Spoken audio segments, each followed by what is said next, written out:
नमस्कार सांग माने आसंतु देखिबा आजिर डिनर रे कौन बना है। आजिर डिनर रे रुटी भेज तड़का। प्रथमे आमे तड़का मंजी को 5 ରୁ 6 घंटा भेदेई दबा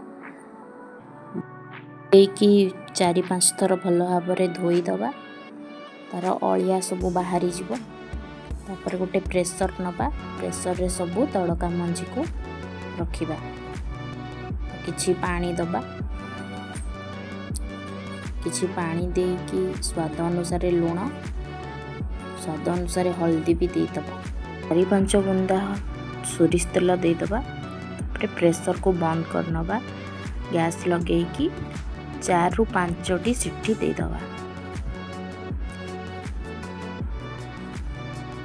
एपटे आमे मसलार प्रिपरेशन करिबा।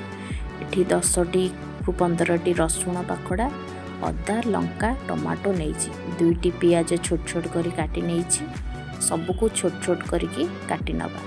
कढ़ई बसैबा कढ़ई रे तेल दबा मुझे सोरिष तेल देइछि आपण जेकोसी तेल दे परिबे।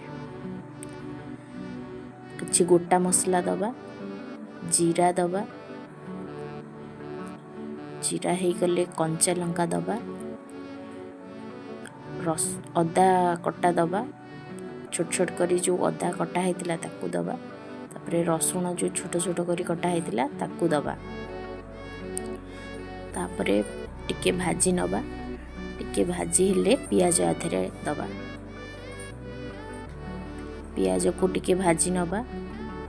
एबे आधरे आमे टिके लूण पकेइबा लूण पकेइबा द्वारा पियाज टिके जल्दी सॉफ्ट हो जिवो। तापर टमाटो ऐड करिबा टमाटो भी जल्दी सॉफ्ट हो जिवो लूण पकेले। लूण पकई दबा आको टिके ब्राउन कलर हबा जाके भाजी नबा। एबे पियाज हमर ब्राउन कलर हो गलानी टमाटो ऐड कर नबा। टमाटो ऐड करिकी आको भल भाबरे भाजी दबा। टमाटो टिके सॉफ्ट हबा जाके आको भाजी नबा।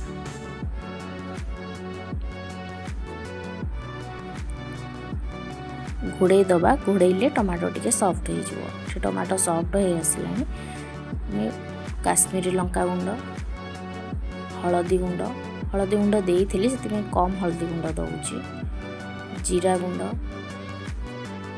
धनिया गुंड कंचा लंका देइची से मु अल्प लंका गुंड दउची लंका गुंड ऐड करिकी भल भाबरे मिक्स कर नबा।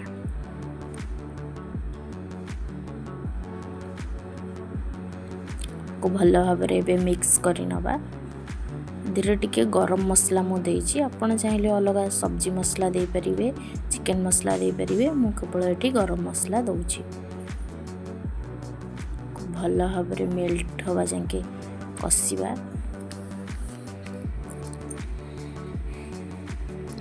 एपटे मु सिटी देइथिली जो डाली सब भल भाबरे सिझी जाइछि देखो भल भाव सिझी जाइए। देखो एपटे मसला हो गलानी मसला रू तेल बाहरी आसलानी। एबे आमे सिझी जाइथिबा डाली को आधरे मिक्स कर नबा। इते सिंपल तड़का हबो पूरा ढाबा स्टाइल तड़का।